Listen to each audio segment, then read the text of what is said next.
Merci pour cette harangue, mais quand même, tout cet été, je crois, et vous avez utilisé l'expression fil rouge pour autre chose, mais tout cet été, la culture a été un véritable fil rouge qui a permis aux habitants, aux touristes, et ce presque chaque jour, d'avoir une rencontre privilégiée avec elle, la culture.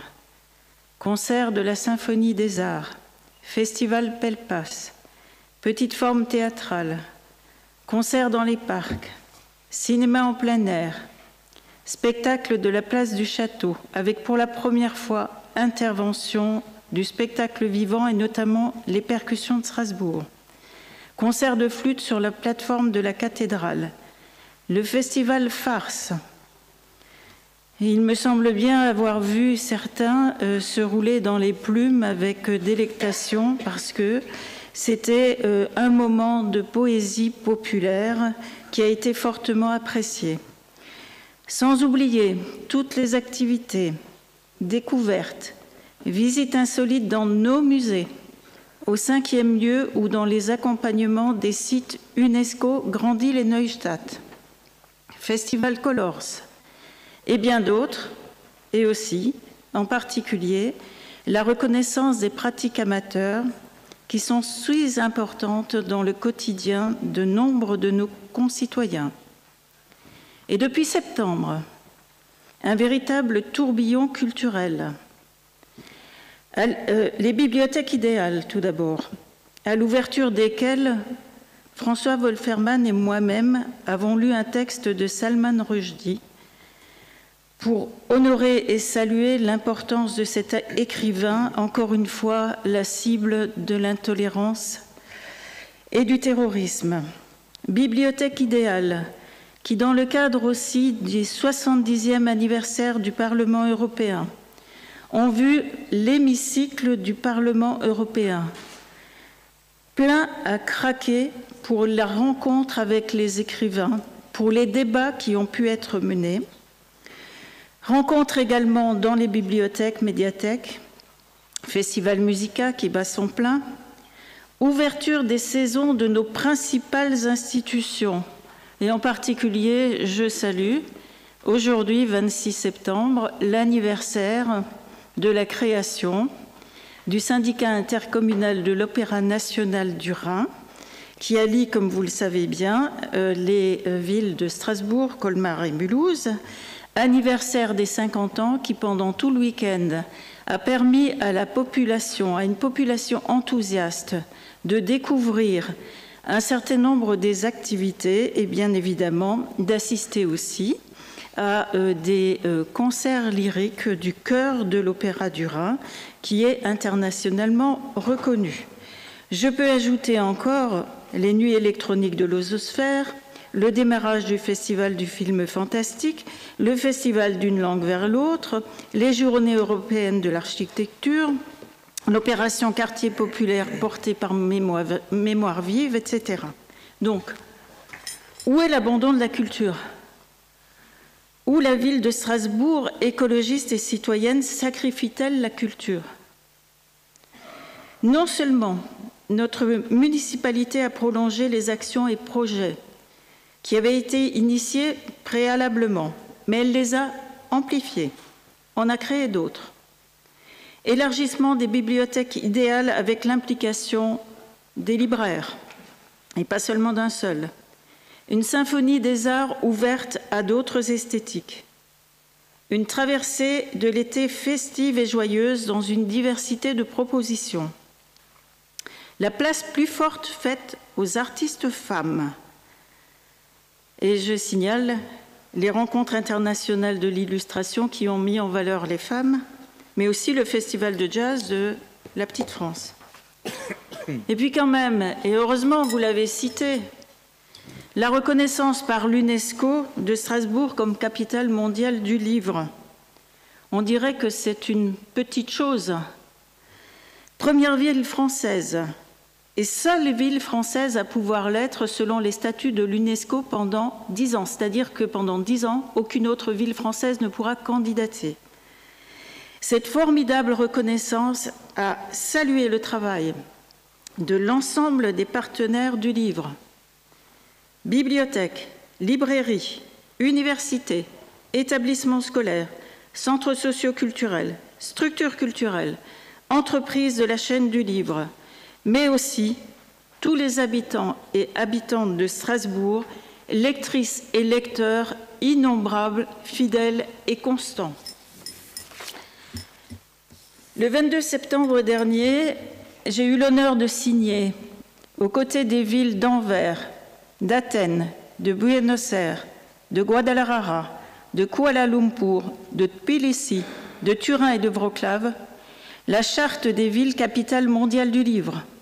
Strasbourg a été saluée, mais vraiment saluée, par la qualité de son travail, de son projet, de son dossier. Le 30 septembre prochain aura lieu la rencontre nationale de la lecture organisée par le ministère de la Culture et l'Alliance pour la lecture, directement liée à ce qui était alors notre candidature pour ce label. Alors, comment peut-on dire et écrire que nous trahissons la culture, que nous la sacrifions? Oui, nous avons décidé de n'ouvrir que 4 musées du lundi au jeudi, et pas les mêmes. Et tous les musées, les vendredis, samedis et dimanches. Et lors des expositions, les musées qui les portent sont ouverts tous les jours, comme c'est le cas aujourd'hui. Tous les groupes scolaires sont accueillis.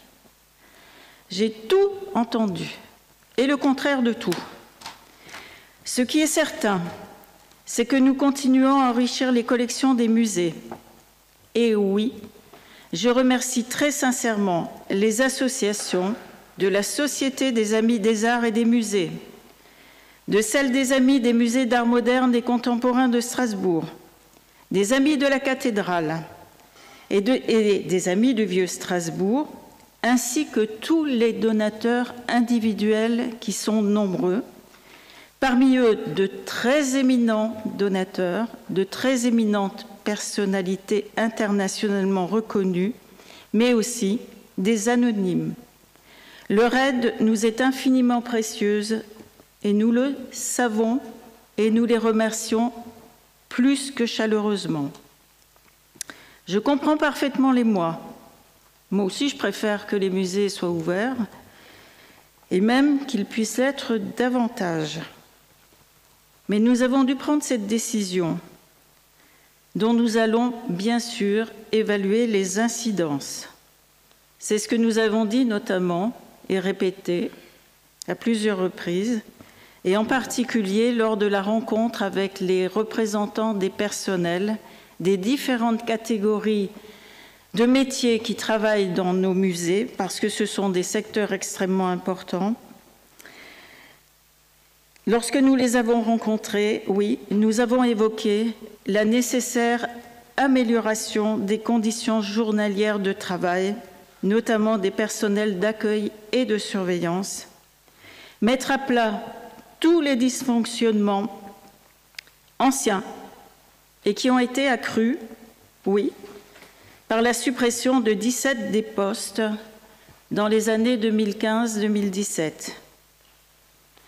Nous aurions pu augmenter les tarifs d'entrée, c'est ce que l'on nous a opposé, comme le font d'autres villes. Et comme cet été, au mois d'août, le château de Versailles, par exemple, a augmenté ses tarifs. Mais aussi le Louvre.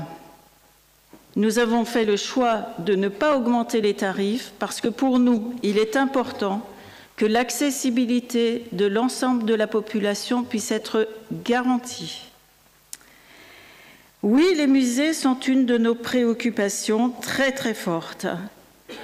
Et j'ai personnellement beaucoup apprécié la pancarte d'ailleurs reproduite abondamment par la presse, pancarte portée par une des personnes en grève le 17 septembre. Le musée prend l'eau. Eh bien oui, les musées prennent l'eau, en particulier le musée alsacien.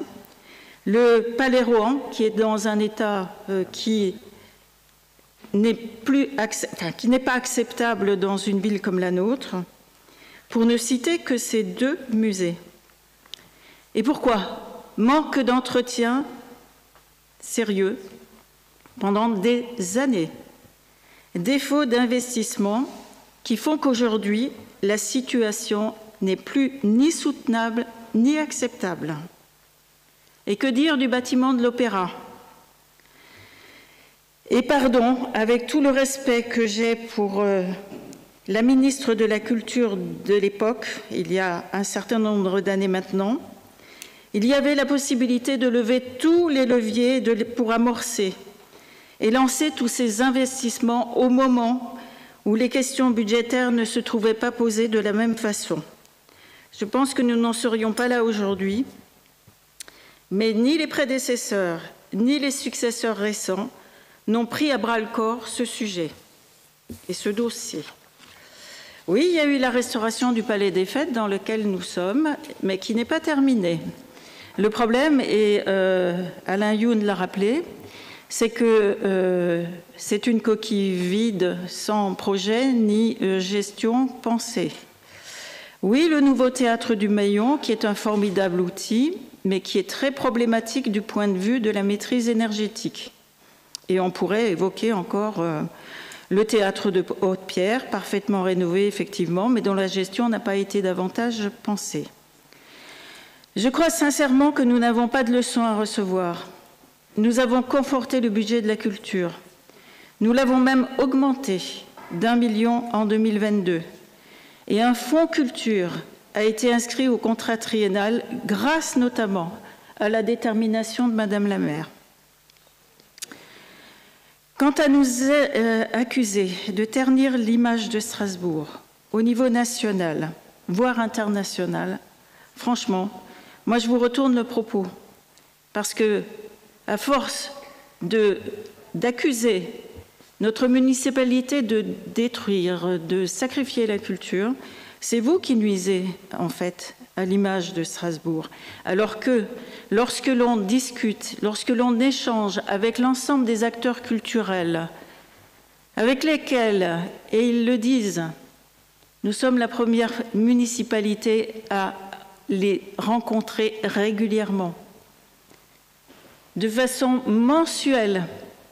Toutes les institutions, nous les rencontrons ensemble et nous posons sur la table toutes les questions, et en particulier les questions budgétaires. Toutes ces institutions culturelles ne découvrent rien de ce que nous échangeons et partageons depuis des mois maintenant. L'ensemble des adjoints et conseillers délégués les rencontrent pour que puissent être croisés l'ensemble de nos problématiques. Je rappelle simplement le budget total de la culture, 86 millions d'euros, 21% du budget de la collectivité. Fonctionnement, 48 millions, dont 34 millions de soutien aux acteurs, 10 millions en régie, 4 millions dédiés à l'événementiel et une masse salariale de 38 millions d'euros. Parce que derrière la culture, oui, il y a l'importance de la création, de la diffusion, de la formation, et nous avons des écoles formidables pour ça, notamment la Haute École des Arts du Rhin. Mais derrière tous ces soutiens, toutes ces activités, il y a des emplois de très haut niveau, des emplois de métiers rares, et derrière tous ces emplois, il y a des familles qui vivent à Strasbourg et qui participent de notre vitalité collective. Je vous remercie. Merci beaucoup Anne Missler pour cette intervention complète. Je vais reprendre les prises de parole. Pierre Jakubowicz. Pas d'autres demandes ?